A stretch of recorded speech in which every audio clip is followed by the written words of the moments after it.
पहिला इकोच आहे. जनरली हा रात्रीच्या वेळेला वापरला जातो. याच्यामध्ये भले टायमिंग जास्त दाखवत आहे पण इलेक्ट्रिसिटी कन्झम्पशन कमीच जातं. मशीन हळूहळू काम करतं. डेली यूजसाठी सगळ्यात बेस्ट ऑप्शन. ते सेन्स करतं भांड्यांना. समजा जर भांडी जर कमी खराब आहेत आणि त्याला जर एक्स्ट्रा रिन्स करायची गरज नाही तर एखाद्या वेळेला रिन्स करत नाही. म्हणजे दोनदा रिन्स करणार तिथे एकदाच करेल. एखाद्या वेळेला दोनदा किंवा दोनदा तर तीनदा पण करू शकतं.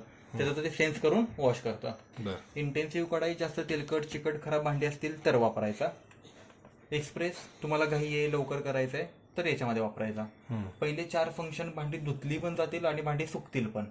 काचेची भांडी असेल तर इंटेन्सिव्ह आणि एक्सप्रेस मध्ये टाकणं टाळायचं. कंटिन्युअसली जास्त पाणी गरम होत असल्या कारणानं. प्री रिन्स छोटासा फंक्शन आहे. ना पाणी गरम होत ना टॅबलेट यूज होत काहीच नाही. फक्त थंड पाण्याच्या प्रेशरने भांडी विसळून घेतली जातील.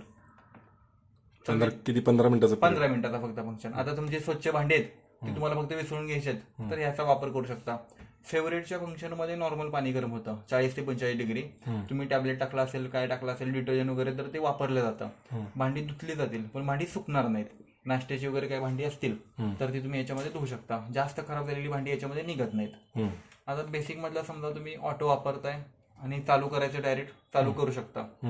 पण त्याच्यासाठी काय त्याच्या आधी काय जर ऍडिशनल फंक्शन वापरायचे असेल तर वापरू शकता. 2 तास 15 मिनिटाचा फंक्शन आहे. स्पीड परफेक्ट केलं की टायमिंग कमी करतं मशीन. फास्ट काम करतं. ओके. ऑटोमध्येच स्पीड परफेक्ट. ऑटोमध्ये स्पीड परफेक्ट करू शकता. ऑटोमध्ये हाफ लोड पण वापरू शकता. जे की भांड्यान कमी असतील तर वापरायचा. प्री ट्रीटमेंट सकाळची भांडी असतात सुकलेली असतात ते तुम्हाला थोडीशी भिजवून ठेवायचे तर ऑटो प्लस प्री ट्रीटमेंट पण वापरू शकता. इंटेन्सिव्ह झोन तेलकट चिकट भांडी काही खराब सगळेच नसतात. 3-4च असतात. मग ती खालच्या रॅकमध्ये ठेवायची. त्यासाठी वेगळा इंटेन्सिव्ह कढाई लावण्याची गरज नाही. ऑटो प्लस इंटेन्सिव्ह झोन करू शकता. कमी भांडी जी तेलकट चिकट खराब नाही ती फक्त खालच्या रॅकमध्ये ठेवा. वरच्यात ठेवू नका. आणि ऑटो प्लस इंटेन्सिव्ह झोन करा त्यावेळेला. जर फक्त ऑटोमध्ये निघत नसतील तर. जर ऑटोमध्येच निघत असतील तर वेगळा इंटेन्सिव्ह झोन करण्याची गरज नाही. ऑटो बरोबर तुम्ही एक सिलेक्ट केलाय त्याच्याच बरोबर दुसरा तिसरा चौथा त्याचं ते मशीन टायमिंग ऍडजस्ट करतं. तुम्हाला हवा तो फंक्शन तुम्ही हवे तेवढे फंक्शन इथले सिलेक्ट करू शकता. हे सगळे चालतील. आता हे कॉम्बिनेशन बसते म्हणून सगळे सिलेक्ट होत झाले. आता हे जर दुसरा कोणता फंक्शन आहे समजा एक्सप्रेस आहे. एक्सप्रेस बरोबर कॉम्बिनेशन बसत नाही त्यामुळे सिलेक्टच नाही होणार. अपलोड पण नाही होत. प्री ट्रीटमेंट होत आहे म्हणून ते सिलेक्ट झालं. बरोबर. इंटेन्सिव्ह झोन नाही होत. जेवढं सिलेक्ट कॉम्बिनेशन असेल तेवढं सिलेक्ट होईल. वायफाय थ्रू कनेक्ट करायचं असेल तर इथं रिमोट स्टार्टचं एक बटन आहे. आतमध्ये QR कोड आणि ऍप्लिकेशनचं नाव आहे. घरच्या वायफायला हवा असेल तर कनेक्ट करून घेऊ शकता. स्टार्ट इन अवर्स डिले स्टार्टचा फंक्शन. एक्सप्रेसचाच फंक्शन आहे. समजा तुम्हाला 1 तासानंतर लावायचं आहे तर स्टार्ट इन अवर्स मध्ये H1 करा आणि चालू करा. 2 तासानं करायचंय 2.